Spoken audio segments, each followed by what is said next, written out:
¿Alguna vez has pensado en cómo el entorno afecta la salud mental de una persona con discapacidad? Sí, bueno, dependiendo del entorno en el que uno se encuentre, pueden haber, digamos, comentarios o opiniones distintas en las que a lo mejor sí pueden afectar de una manera mental e incluso física a la persona que los esté recibiendo, ¿no? La verdad sí considero que el entorno, ya sea con discapacidad o no, las personas les afecta demasiado los comentarios que realizan las demás personas. En este caso si son pasivos agresivos, agresivos. Y bueno, si eres una persona con discapacidad, creo que estos comentarios llegan a afectarte más. En colegios, por ejemplo, también es muy tedioso. Por más de que hay bastante inclusión, no siempre se respeta eso. Entonces, de cierta manera, esas personas crecen o salen al mundo exterior sintiéndose quizás solas o aisladas. Es bien fuerte. Las personas con habilidades diferentes no solamente tienen que enfrentar dificultades físicas o cognitivas, sino también a algunos elementos que afectan su salud mental, es decir, dificultades socioemocionales, por cuanto tienen que enfrentarse a otras personas que no siempre son bien recibidas y que ayuda a que ellos puedan enfrentarse a la vida de manera satisfactoria.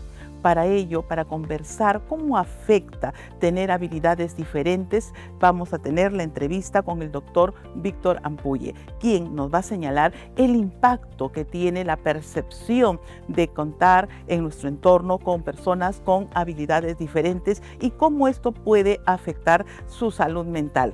Soy Dani Araujo y bienvenidos a Cayetanamente.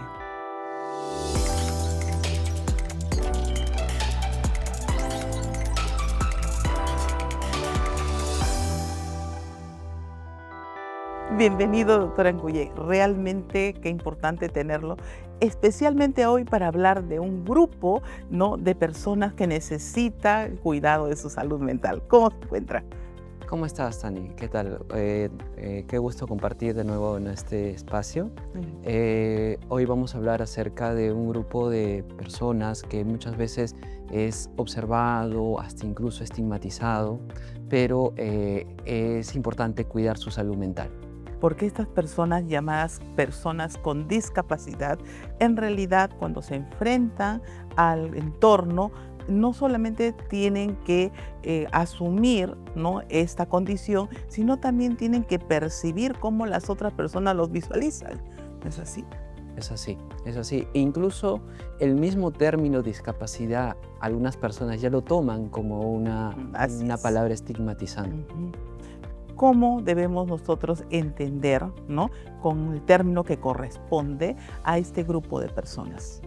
Existen muchos términos ahora que tratan de cambiar, ¿no? Por ejemplo, personas con habilidades diferentes, personas con neurodivergencia, pero lo que tenemos que entender que el patrón regular de nuestro pensamiento, estas personas lo comprenden de una forma diferente, ¿no? Y el entorno que los rodea también lo hace. Cuando decimos que lo comprenden de una manera diferente, que tienen habilidades diferentes, es porque en realidad estas personas solamente están viendo con otra óptica, ¿no es así?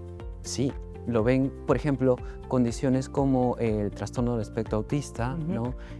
Su percepción del mundo sensorial es muy diferente al que nosotros percibimos, ¿no? Ruidos muy agudos lo pueden percibir como un ruido intenso y doloroso, ¿no? O percepciones de lo que comen, en donde hay grumitos o una comida muy salada, lo sienten de un sabor incluso diferente o amargo, entonces sus percepciones diferentes.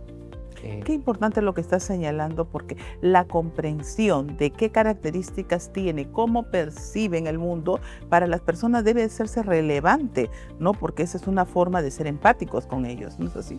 Claro, y incluso en otros tipos de condiciones, como por ejemplo la discapacidad intelectual, ¿no? Ellos no comprenden de forma tan rápida como nosotros, ¿no? Desde algo tan básico como salir a comprar a la tienda.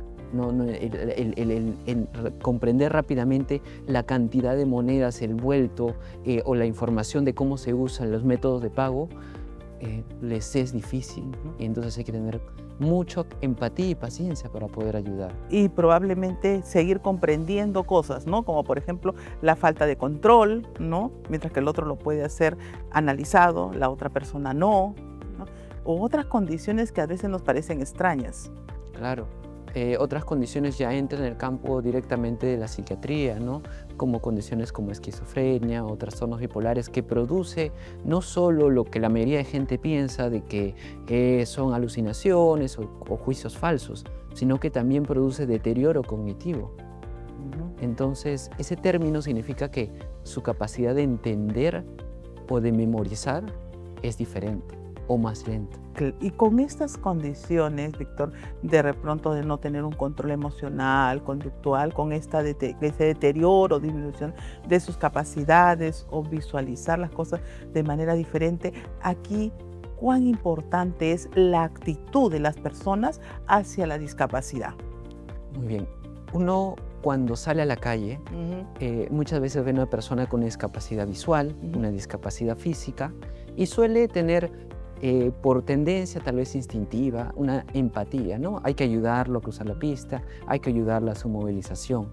Pero cuando una persona presenta una discapacidad mental, ahí entra el problema, ¿no? Porque físicamente lo ven bien y dicen, no, se hace, o está fingiendo, o no tiene ninguna discapacidad, e incluso la familia.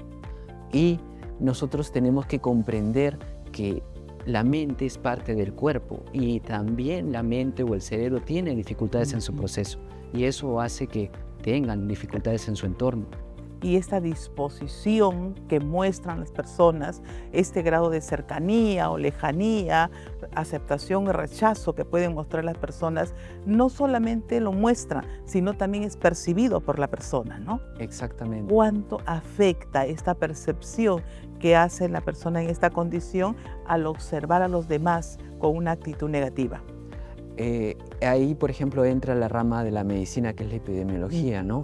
Muchas de estas personas con algún trastorno de neurodesarrollo, problemas de estas características, tienen alta tasa de depresión y ansiedad, porque muchas veces el entorno no les es bueno o les ayuda a sobresalir. Y entonces hacen comorbilidades, incluso médicas, ¿no? O sea, se enferman de otras enfermedades como diabetes, presión alta, que otras personas no llegan a tenerlo.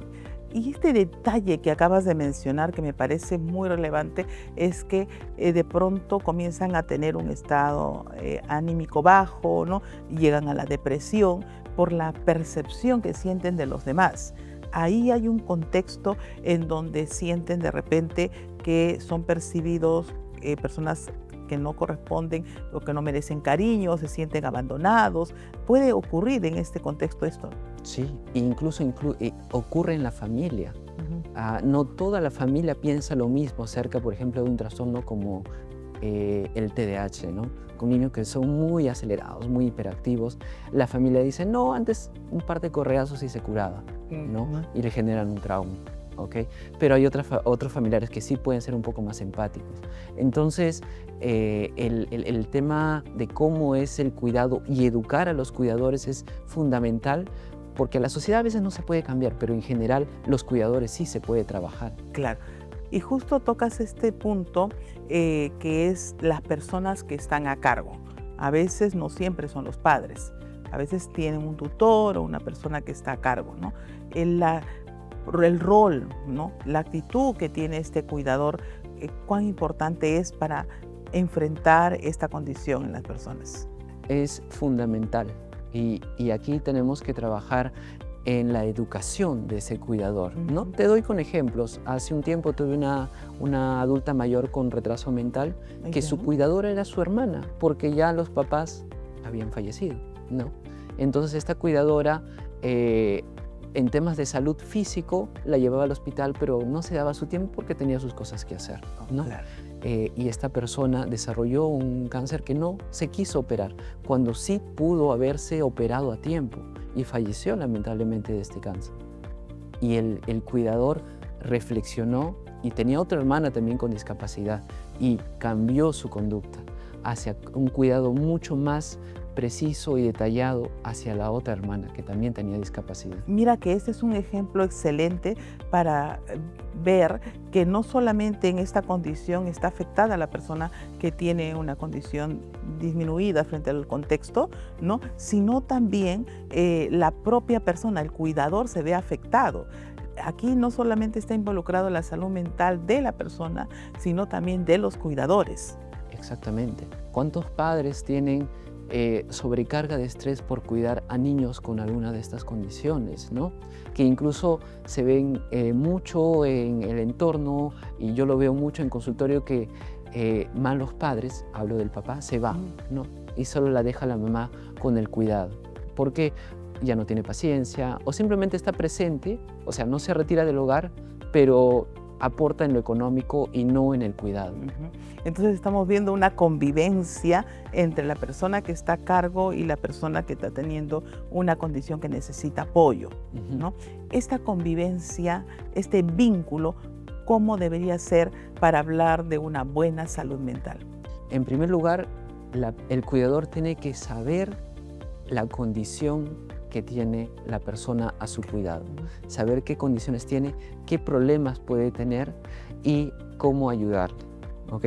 Por ejemplo, seamos puntuales, un niño con autismo, ¿no? Que tiene un diagnóstico de autismo grado 3, que es uno de los más severos. Entonces, la cuidadora o el cuidador tiene que conocer esa condición, instruirse y saber qué terapias puede llevar el niño o la niña y prevenir que tenga riesgos, ¿no? Y el mismo cuidador también tiene que ponerse en la posibilidad de tener una salud o buscar su bienestar, ¿no? Porque se va a sentir preocupado, de repente puede desarrollar algún tipo de ansiedad. Eso es relevante, ¿verdad? Claro, el relevo es importante, es decir, tú como padre eres cuidador principal, pero si tienes la posibilidad de que alguien más te apoye, sea un familiar o sea alguien que tú contrates, es bueno, ¿no? Eso ayuda a que tú mismo como cuidador puedas reducir esa carga atencional de estrés y puedas darte un respiro, y cuando vuelvas a tener el cuidado de esta persona, tengas la paciencia de nuevo en poder ayudarle. Y esta paciencia que habla es prácticamente, nos referimos a habilidades, ¿no? Blandas de repente para poder establecer un buen contacto, para que ayudarlo a que esta persona se vincule con el resto. Claro, saber escuchar, saber que a veces el entorno o los vecinos no pueden comprender la condición que tiene esta persona y tratar de educar a los otros vecinos, ¿no? Una comunicación asertiva. Por ejemplo, hay algunos pacientes que desarrollan esquizofrenia en la adolescencia y tienden a ser agresivos con el entorno. Entonces, hay que educar a los vecinos, y obviamente sin entrar en detalles, no tiene esta enfermedad, tienen problemas en salud mental, necesito que tengan comprensión y paciencia, ¿no? Y lo estoy buscando una ayuda para que ustedes me ayuden a ayudar a mi hijo o su familiar directamente. Víctor, a veces se escucha, sobre todo en cuidadores o en padres, que tienen un hijo adolescente con problemas de conducta o que ya no pueden controlar, ¿no? Pero ellos al mismo tiempo refieren de que eso viene de atrás, desde el niño es así, ¿no? Esta situación es muy frecuente. ¿Qué podemos hacer nosotros cuando de pronto aún son pequeños, ¿no? Y tienen algunos indicadores que nos pueden llamar la atención y que es necesario regular esto, ¿no? Para que no lleguen a esta situación mayor? Es una pregunta muy importante, ¿no? El que como cuidadores o padres estemos atentos de cualquier comportamiento que pueda enfocarse en el daño a sí mismo o el daño a los demás, ¿no? Y específicamente ahí podemos apoyarnos por el colegio, ¿no? O la asistencia a algún lugar. Entonces, si por ejemplo observamos cambios en su comportamiento de demasiada energía, ¿no? Que no puede mantenerse en el salón o en clase, claro, o conductas que son fuera del cuidado personal, ¿no? Entonces hay que estar siempre atentos, oreja a oreja, con cualquier comportamiento diferente y llevarlo desde un inicio a alguna evaluación por un especialista, que puede ser desde medicina general, un psicólogo, y luego ellos ya comprenderán a dónde llevar. Porque a veces no es, digamos, algo significativo, ¿no? Como cuando a veces tenemos algo y pasamos un chequeo y bueno, salimos de una situación de inseguridad, ¿no? Ujú. Frente a esta situación. Claro, y ahí está el apoyo del especialista, ¿no? Como le digo, un psicólogo es un profesional entrenado para detectar este tipo de comportamientos y ya este profesional puede decidir, ¿no? Si envía a un especialista o no. A mí me gustaría ahora tocar este tema del autoconcepto, ¿no? La persona con discapacidad va a ir dándose cuenta poco a poco que no es igual en su rendimiento a otras personas, ¿no? ¿Cómo funciona este autoconcepto y cómo debería funcionar para que la persona busque un bienestar psicológico? Muy bien. Ahí tiene que ver muchas veces el grado de discapacidad, ¿no? Porque algunos grados la persona no llega a tener una misma conciencia de individuo, ¿no? Pero si hablamos de discapacidades que son leves a moderadas, donde la persona tiene una conciencia individual, entonces sí percibe que sus comportamientos y su percepción del entorno es diferente a los demás. Y entonces se tiene que trabajar directamente con la persona para explicarle que presenta una condición, ¿no? Siempre hablar de condiciones más que enfermedades. Claro, claro. Y esta condición hace que tenga una limitación y se le puede hacer con ejemplos, ¿no? Una persona, un niño que nace con un problema del corazón, un problema de falta de un miembro, se nota, ¿no? Entonces, igualito a veces ocurre con el cerebro, que hay limitaciones en tus capacidades de retención, de información o de percepción, ¿no? Y más bien convertir, digamos, esta condición, esta debilidad en una oportunidad, ¿no? Una fortaleza que puede desarrollar. Claro, por ejemplo, niños con autismo pueden desarrollar por su capacidad de concentración y sus habilidades en centrarse en los gustos específicos, un desarrollo alto en algo en específico, por ejemplo, la música. Así es. O alguna habilidad de colección de alguna cosa que otros adultos no se dan cuenta, en general. Entonces, trabajar ese tipo de habilidades. Personas con discapacidades intelectuales pueden hacer enfoques de trabajos manuales, ¿no? Que otro tipo de personas no lo logran realizar. Explicarles que así como ocurre o hay una limitación, también existen fortalezas. Eso es importante, ¿no? Y no asumir más bien la debilidad, entre comillas, como una excusa, ¿no? De repente no tiene un rendimiento y dice, no, porque yo tengo déficit de atención, ¿no? Entonces eso no es así. Claro. Sino más bien saber que esa es una condición que hace que el método para poder seguir adelante sea ligeramente diferente a otras personas. Absolutamente. En la modalidad que se presenta. Por ejemplo, en este ejemplo que me acabas de dar del déficit de atención, tienen problemas de atención, pero tienen alta energía. Pueden hacer muchas otras actividades. Pueden ser muy expertos y conocemos muchos personajes muy destacados, ¿no? Hoy no es novedad, de años y años sabemos que las Olimpiadas, por ejemplo, para personas con discapacidad son muy exitosas y tienen habilidades. Claro, ¿no? Tienen habilidades diferentes que logran resaltar en muchas cosas, ¿no?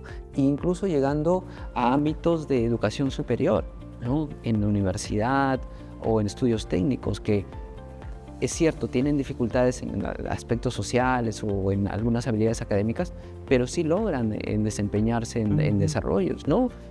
¿Cuántos médicos tenemos con algunas condiciones diferentes? Sí, es verdad, ¿no? Y eso ayuda más bien, se siente, ¿no? Y a ese punto llega la otra parte de la moneda, ¿no? En el sentido de que a veces se ve que tenemos un hijo que tiene ciertas habilidades diferentes en relación a la mayoría y el padre como que no lo quiere contar, ¿no? Como si eso fuera más debilidad de lo que debería ser, ¿no? ¿Cómo esto orientarlo? Porque va a afectar al padre, va a afectar a las personas en su propia salud mental. Se van a sentir temerosos o otros tipos de emociones, ¿no? Bien, sí, la educación es donde es lo más importante, pero ahí hay dos factores, ¿no? Cuando uno es padre y tiene un hijo con alguna de estas capacidades diferentes. Es uno, la idea de tratar de proteger al hijo, ¿no? Mejor no digo nada para que la sociedad no lo critique. Y el otro está el padre que lo niega, ¿no? Que no lo acepta. Dice, no, él no tiene nada, él va a estar muy bien, él va a desempeñarse en sus habilidades, ¿no? Una etapa de negación, se puede decir. Pero las dos hacen daño, al final, porque las dos terminan limitando en su desempeño al niño y adolescente y adulto en general. Podríamos decir que aquel que niega esa posibilidad o que no declara esa posibilidad no está haciendo daño directamente, sino se está haciendo daño a sí mismo, ¿no? Porque está cargando emociones negativas. Claro, él al aceptar o al no aceptar esta condición de su familiar, se frustra, tiene ira, se deprime, se tensa porque no sabe conocer, porque al negarlo no lo llevas a tratamiento. Claro. Entonces lo dejas ahí, ¿no? Y no mejora, porque cualquier condición del neurodesarrollo sin terapia no explota su mejor potencial. Víctor, realmente podríamos hablar mucho de tantos mitos y cosas que hay de este tema, pero ¿qué recomendaciones finalmente tú harías al público, ¿no? Para que tenga un bienestar, busque un confort, ¿no? Viviendo con familias donde existe una persona con alguna condición que necesite ayuda. En primer lugar, educarnos, ¿no? Tanto los cuidadores como los cuidados, las personas que están bajo el cuidado. El cuidar la salud física y la salud mental, conocer qué condición tenemos y qué potenciales tenemos de esa condición y obviamente también ciertas limitaciones que podrían ocurrir. Y finalmente, el que no se niegue que existe, ¿no? Y el que la sociedad pueda comprender que estas condiciones existen y que tenemos que protegerlas como sociedad, ¿no? Y esto va a permitir que estas personas se sientan bien y no desarrollen condiciones graves en salud mental como depresión o trastornos de ansiedad. Muchísimas gracias, Víctor. Ha sido un gusto conversar contigo, sobre todo para dar este aliento a las personas que viven con personas que necesitan un vínculo afectivo direccionado hacia su salud mental. Muchas gracias, Fabián, por la invitación. Les brindo un dato valiosísimo. ¿Sabían ustedes que las personas con habilidades diferentes pueden desarrollar burnout a la discapacidad? ¿En qué consiste esto? Las personas que tienen habilidades diferentes tienen que enfrentarse al entorno, gastan energía tratando de explicar lo que les pasa, justificando en muchos casos la situación por la que están pasando y las limitaciones o habilidades o las formas diferentes como pueden conducirse. Esto, además del cansancio, crea una percepción negativa en relación al entorno y muchas veces causa un malestar emocional que hace que se estresen, que hace que se limiten a tareas laborales o dejen de participar socialmente. La salud mental de estas personas es importante. Por ello, para evitar el burnout o la discapacidad en estas personas, debemos ser más empáticos, debemos comprender que solamente son habilidades diferentes y lo que tenemos que hacer es saber cómo hacer que estas personas se sientan bien y puedan estar junto a nosotros con vínculos saludables. Con mucho gusto para responder a las preguntas de hoy. Carolina, 23 años desde Lima, nos dice: tengo déficit de atención y a veces siento culpa por necesitar más tiempo para todo. ¿Cómo manejar la autoexigencia? Carolina, qué bueno nos estás compartiendo dos situaciones importantes. Primero, la situación de que tienes algunas competencias que no las vas a desarrollar de manera igual que otras personas.